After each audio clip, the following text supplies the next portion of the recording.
कितीही ताण म्हणलं तर इथे तरी आपल्याला माहिती आहे जिल्हा महाविकास आघाडी सोबतच राहणार.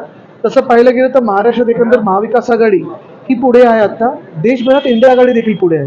कारण देशाला देखील कळलेलं आहे, देशातल्या प्रत्येक नागरिकाला हे कळलेलं आहे की भाजप जर चुकून जिंकणार तर नाहीच, पण जिंकली तर पहिला टार्गेट त्याचं संविधान आहे.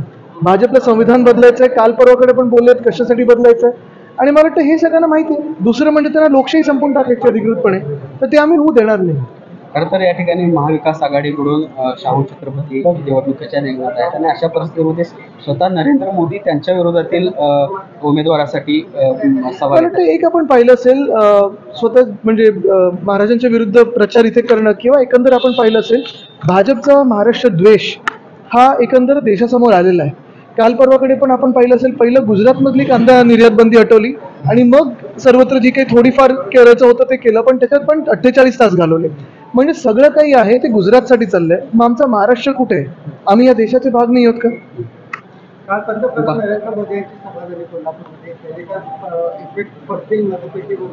मला वाटतं मतं दुप्पट होतील आमची महाविकास आघाडीची. खरं तर आम्ही बाळासाहेबांचे विचार घेऊन पुढे चालू, विचारांचे वारसदार आहोत असं एकनाथ शिंदे सांगतात.